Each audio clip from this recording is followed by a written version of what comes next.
Total তুমি এই স্লাইডটাতে দেখতে পারবে যে একটা পৌষ্টিকতন্ত্রকে কত ভাগে ভাগ করা যেতে পারে এবং সেটা ডিটেলস মানে কোন পর্যন্ত সেটা বিস্তৃত এবং আসলে আমরা পৌষ্টিক নালী বলতে কি কি অংশ বা কি কি অঙ্গ জুড়ে বা কি কি তন্ত্র জুড়ে আমরা এটাকে পৌষ্টিক নালী বলতে পারি বা পৌষ্টিকতন্ত্র বলতে পারি সেই পয়েন্টটাকে আমরা এখানে টোটালি হচ্ছে ডিস্ট্রিবিউট করে দেখাবো এবং খুবই পারফেক্টলি তুমি এই স্লাইডটার পরে বুঝতে পারবে আসলে একটা পৌষ্টিক নালী বা পরিপাক নালী বলতে বা পরিপাক তন্ত্র বলতে আমরা টোটালি কি বুঝতে পারি। চলো আমরা শুরু করি। প্রথম কথা, আমরা পৌষ্টিক তন্ত্র পড়েছিলাম। পৌষ্টিক তন্ত্র বা পরিপাক তন্ত্র আসলে কি, এটা যদি একটু ছোট্ট কথায় আমি বলি তোমাদেরকে, সেটা হচ্ছে পরিপাক তন্ত্র যেটা, তার মানে তোমার এখানে অনেকগুলো তন্ত্র, অনেকগুলো অঙ্গ জড়িত। অনেকে বুঝতেছো না কথাটা, আমি যদি একটু ক্লিয়ারলি বলি, বিষয়টা হয় এইভাবে। আমি এটা বোঝানোর জন্য তোমাকে একটা ছোট্ট স্লাইড আগে তোমাদেরকে দেখানোর ট্রাই করব। সেটা হচ্ছে এইরকম, অনেকে আমরা তন্ত্র কি এটা আমরা বুঝি না। তন্ত্র কি? এটা কি কোনো যান্ত্রিক তন্ত্র বা সাধুতন্ত্র, জয় বা ভোলানাথ এমন কোনো কিছু? না, এটা না। এটার কাহিনী বলতে আমাকে বেশ কিছু বায়োলজির বেসিক এই পয়েন্টে জড়িত। ঠিক আছে? এই বায়োলজির বেসিকটা কি একদম বাচ্চাদের পড়ালেখা। সেটা হচ্ছে প্রথমত আগে জানতে হবে কোষ সম্পর্কে। কোষ সম্পর্কে তুমি যদি জানতে পারো তাহলে ধাপে ধাপে এর পরের পয়েন্টগুলো বুঝতে পারবে। আমি কোষ সম্পর্কে কি বলবো মনে রাখবে, কোষ সম্পর্কে তোমরা যেটা জানো বা ধারণা করো সেটা আসলে কোষের পারফেক্ট সংজ্ঞা বা ডেফিনেশন না। আমি তোমাকে একটা মিনিট নিব, এই একটা মিনিটে তারপর পারফেক্ট ডেফিনেশন দিয়ে আমি পরের পয়েন্টে যাব। দেখো, তোমরা কোষ সম্পর্কে বেশিরভাগই স্টুডেন্টই জানো কোষ হচ্ছে জীবদেহের গঠন ও কার্যগত একক, এতটুকু জানো। কোষ হচ্ছে জীবদেহের গঠন ও কার্যগত একক, ঠিক আছে? কিন্তু এতটুকুতে আমার কোষের পারফেক্ট ডেফিনেশন আসবে না। আমি বলে রাখি, আমি একটু পরে যাব, বাট আগে এই জিনিসটা ক্লিয়ার করে নিই। অনেকগুলো কোষ মিলে আসলে আমাদের তৈরি করা হচ্ছে টিস্যু বা কলা। এতটুকু মনে রাখতে হবে, অনেকগুলো কোষ মিললে বা একসাথে হইলে তখন কি তৈরি করবে? টিস্যু বা কলা। ইংরেজিতে আমরা এটাকে বলে থাকি টিস্যু, বাংলায় এটাকে আমরা বলে থাকবো কলা। ঠিক আছে? এবার আসো, অনেকগুলো কলা যখন একসাথে হবে তখন আমার তৈরি হবে একটা অঙ্গ বা যেটাকে আমরা বলে থাকি অর্গান। অঙ্গ বা কি বলবো বলতো? অর্গান। অনেকগুলো অঙ্গ বা অর্গান যখন একসাথে হবে তখন এটাকে আমরা বলবো তন্ত্র। এই সেই তন্ত্র। তন্ত্র is the meaning of system, একটা সিস্টেম। তার মানে আমি যেহেতু এখানে বলতেছি যে তন্ত্র কথাটা পৌষ্টিক তন্ত্র, তাহলে একবারে আমি এতটুকু তোমাদেরকে বুঝাইতে পারি কিনা যে এখানে অনেকগুলো অঙ্গ জড়িত। আর অঙ্গ মানে কি? সেখানে অবশ্যই অনেকগুলো টিস্যু আছে, অনেকগুলো কোষ আছে, তারপর না অঙ্গ তৈরি হয়েছিল। তাহলে এক কথায় বলতে গেলে পরিপাক তন্ত্র বলতে আমরা বোঝাচ্ছি এখানে অনেকগুলো অঙ্গ জড়িত আছে, তাই এটাকে আমরা কি বললাম? তাই এটাকে আমরা বলতেছি পরিপাক তন্ত্র। আই থিংক তুমি বুঝতে পেরেছো। এখন সেই পরিপাক তন্ত্র বা পৌষ্টিক তন্ত্র মূলত দুইটা পার্টে বিভক্ত করতে পারি বা ভাগ করতে পারি আমরা। একটা হচ্ছে পৌষ্টিক নালী আর একটা হচ্ছে পৌষ্টিক গ্রন্থি। আবারও বলি, পৃথিবীর যে কোনো পরিপাক তন্ত্রকে বা বিভিন্ন যে কোনো পৌষ্টিক তন্ত্রকে তুমি ডিভাইডেড করতে গেলে সেখানে দুইটা অংশ পাবা। একটা পাবো হচ্ছে নালী, অর্থাৎ যেসব অঙ্গগুলো জড়িত। আর একটা হচ্ছে গ্রন্থি, অর্থাৎ ওই অঙ্গগুলোর ভিতরে কোন ধরনের কেমিক্যাল রিয়াকশন হচ্ছে বা কোন ধরনের কেমিক্যাল পদার্থ জড়িত হওয়ার পরে সেটাকে কি করতেছে? পরিপাক করতে পারতেছে। আই থিংক তুমি ক্লিয়ারলি বুঝতে পেরেছো এখন। ঠিক আছে? তাহলে আমরা এখন বলতে পারি যে একটা পৌষ্টিক তন্ত্র বলতে আমরা পরিপাক তন্ত্র বলতে আমরা মূলত বুঝবো পৌষ্টিক নালীকে এবং পাশাপাশি বুঝবো পৌষ্টিক গ্রন্থিকে। এতটুকু বুঝছো। এবার আসো, পৌষ্টিক নালী বা পরিপাক নালী, নালী বলতেই আমি তোমাকে বলে রেখেছি যেখানে কোন কোন অঙ্গ জড়িত। সেটা হচ্ছে এক কথায় পৌষ্টিক নালীটা মনে রাখবে, একটা কথাই তোমাকে যদি বলতে হয়, এটা মুখ থেকে পায়ু পর্যন্ত বিস্তৃত। একেবারে মুখ থেকে কোন পর্যন্ত বিস্তৃত? পায়ু পর্যন্ত তোমার হচ্ছে বিস্তৃত অবস্থায় আছে। আই থিংক বুঝতে পেরেছো। দেখো, সেই মুখ থেকে পায়ু পর্যন্ত কি কি পয়েন্ট আছে আমরা এখন সেটা ধারাবাহিকভাবে একের পর এক দেখতে থাকবো। দেখো, প্রথমত আছে আমাদের মুখছিদ্র, মানে আমাদের এই যে মুখ, এই মুখের ভিতরে যে ছিদ্রটা আছে এটাকে আমরা বলতেছি মুখছিদ্র বা মুখ ছিদ্র। এরপর আসে মুখ বিবর।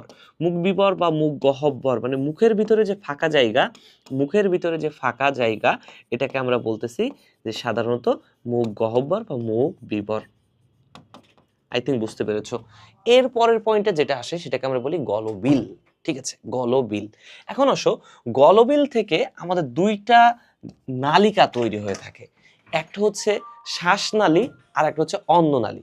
মনে রাখবে গলবিল থেকে দুইটা নালী তৈরি হবে, একটা হচ্ছে শ্বাসনালী আর একটাকে আমরা অন্ননালী বলি। এটাকে তোমরা যদি একটু ইংরেজি টার্মের মাধ্যমে বুঝতে পারো তাহলে তোমাদের এটা খুব ভালোভাবে ক্লিয়ার হবে। সেটা হচ্ছে কি, দেখো আমরা শ্বাসনালীকে বলবো অল টাইম, শ্বাসনালীকে বলবো ট্রাকিয়া, শ্বাসনালীকে কি বলবো বলো তো, ট্রাকিয়া বলবো, ঠিক আছে। কিন্তু যদি আমাদেরকে অন্ননালীকে বলতে হয়, অন্ননালী হচ্ছে সাধারণত অসোফেগাস। অন্ননালী বলতে আমরা কি বলবো, এটাকে অসোফেগাস বলবো, ঠিক আছে। তাহলে আমি তোমাদেরকে এতটুকু ক্লিয়ার করতে পারি যে গলবিল যে পয়েন্টটা ছিল সেখান থেকে আমাদের আবার দুইটা নালিকা তৈরি হইতে পারে, একটা হচ্ছে অন্ননালী আর একটা শ্বাসনালী। শ্বাসনালীটা সাধারণত আমাদের শ্বাস গ্রহণ বা ত্যাগের ক্ষেত্রে জড়িত, যেটাকে আমরা আরো ডিস্ট্রিবিউটলি জানতে পারবো বা আরো অনেক বেশি কিছু জানতে পারবো। শোষণ ও শ্বাসক্রিয়া বলে একটা অধ্যায় আছে তোমাদের, যেটা হচ্ছে জুলজির 5ম চ্যাপ্টার। সেটা নিয়ে আমরা এখন আলোচনা না করি, আমরা আপাতত এই পয়েন্টগুলো একটু শেষ করি। আচ্ছা, গলবিল নিয়ে অনেকে অনেক পয়েন্ট বলতে পারো, কিন্তু গলবিলের এই জায়গা থেকে যদি আরো একটু বিস্তারিত জানতে হয়, এই পার্টেই কিন্তু তোমাদের কাঙ্ক্ষিত অনেক কিছু জড়িত। কারণ এখানেই এরপরে তোমার এখানে ফ্যারিংস তৈরি হবে, অর্থাৎ এখানে আমাদের ষড়যন্ত্র তৈরি হবে কিন্তু এরপরে এখানে, যদিও সেগুলো আমাদের এই খাবারের সাথে যুক্ত নয়, বাট তারপরও তোমাদের এখানে জেনে রাখা প্রয়োজন, কারণ এখানে তোমাদের কাঙ্ক্ষিতভাবে গলবিলের এই পার্টটা নিয়ে কিন্তু আমাদের হিউজ একটু আলোচনা আছে, ঠিক আছে। তাহলে এই ফ্যারিংস বা ষড়যন্ত্রে মনে রাখবে এখানেই কিন্তু আমাদের সেই ভোকাল কর্ড থাকে, সেই ভোকাল কর্ড থেকে আমাদের এই যে আমি কথা বলতেছি, সম্পূর্ণ পৃথিবীর প্রত্যেকটা প্রাণী যদি সাউন্ড করতে চাই বা শব্দ উৎপন্ন করতে চাই বা স্বর উৎপন্ন করতে চাই, সম্পূর্ণ ডিপেন্ডেবল হচ্ছে এই ভোকাল কর্ডের উপরে, এবং এই ভোকাল কর্ডই মনে রাখবে স্বর তৈরি করে থাকে। এবং আরো কিছু তথ্য তোমাদেরকে দিয়ে রাখি, সেটা হচ্ছে এখানে কিন্তু মূলত তিনটা তরুণ অস্থি, এটা টোটালি আসলে মানে তিনটা তরুণ অস্থির সমন্বয়ে তৈরি হয়েছে, কিন্তু সেই তিনটা তরুণ অস্থির মধ্যে সব থেকে ইম্পর্টেন্ট যেটা সেটা হচ্ছে থাইরয়েড, এবং এই থাইরয়েডের উপস্থিতির কারণেই, এই থাইরয়েডের উপস্থিতির কারণেই পুরুষদের ক্ষেত্রে একটা আলাদা রকমের ক্যারেক্টারিস্টিক দেখা যায়। সেটা কি, পুরুষদের ক্ষেত্রে এই থাইরয়েড তরুণস্থিটা বয়ঃসন্ধিকালের একটা নির্দিষ্ট টাইম অতিক্রম করার পরে এই তরুণস্থিটা বা থাইরয়েডটা একটু সামনের দিকে বেঁকে যায় বা সামনের দিকে এগিয়ে আসে। এটাকেই আমরা সাধারণত কাঙ্ক্ষিতভাবে বলে থাকি অ্যাডামস আপেল। কি বলে থাকি বলতো, অ্যাডামস আপেল। এই যে একটা দারুণ উদাহরণের মাধ্যমে বলতে পারি, তোমরা গত ক্লাসের পার্টে দেখবে আমার কণ্ঠটা ছিল অ্যাজ ইউজুয়াল কণ্ঠ, মানে স্বাভাবিক কণ্ঠ, বাট একটু আজকের কণ্ঠটা দেখবো একটু ঘ্যার ঘ্যার ঘ্যার ঘ্যার ধরনের আওয়াজ হচ্ছে। এটা সম্পূর্ণ আমি কোনো না কোনোভাবে আমার এই থাইরয়েড অস্থি বা অ্যাডামস আপেলের পয়েন্টে আমি কোনো না কোনোভাবে ক্ষতিগ্রস্ত হয়েছে বা আমার কোষগুলো এফেক্টেড হয়েছে, যার কারণেই কণ্ঠটার একটু বিকৃতি স্বর উৎপন্ন হচ্ছে। আই থিঙ্ক খুব ক্লিয়ারলি তুমি এই পয়েন্টটা বুঝতে পেরেছো। তাহলে আমাদের গলবিলের পার্টটা যদি আমি ক্লিয়ারলি তোমাদেরকে বুঝিয়ে থাকি, এরপর আসো অন্ননালী। এই অন্ননালীকে একটু আগেই তোমাদেরকে বুঝিয়েছি যে এটাকে আমরা বলবো অসোফেগাস।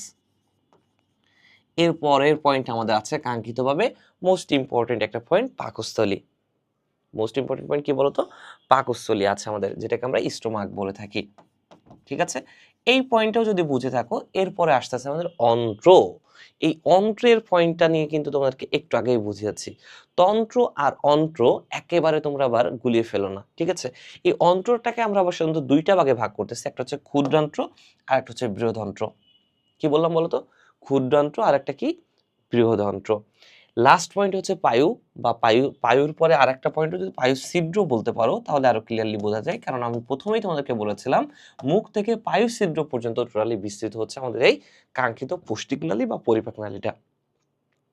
আই থিঙ্ক এটাও খুব ক্লিয়ারলি বুঝতে পেরেছো, বাট আমি আরেকটু ডিটেলস তোমাদেরকে বলে যেতে চাই। এই অন্ত্রটাকে নিয়ে আমি একটু ডিস্ট্রিবিউটলি বলবো তোমাদেরকে, সেটা হচ্ছে দেখো অন্ত্রটাকে সাধারণত দুই ভাগে ভাগ করতে পারি, একটা হচ্ছে ক্ষুদ্রান্ত্র আর একটা কি, বৃহদন্ত্র।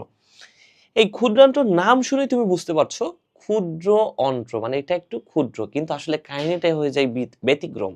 তোমাদেরকে এখানে একটু পারফেক্টলি বলে যাই, নাম হইতে পারে ক্ষুদ্রান্ত্র, কিন্তু এটা সাধারণত 7 থেকে 8 মিটার দৈর্ঘ্য বিশিষ্ট হয়ে থাকে। কত, 7 থেকে 8 মিটার। বৃহদন্ত্র হওয়া সত্ত্বেও এটা দৈর্ঘ্য হবে মাত্র 1.5 মিটার।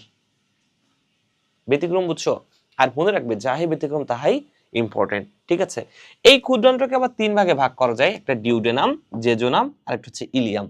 বৃহদন্ত্রকে আবার আমরা তিন ভাগে ভাগ করতে পারি, সিকাম, কোলন, মলাশয়। কি বলতে পারি বলতো? সিকাম, কোলন আর একটা কি? মলাশয়, ঠিক আছে।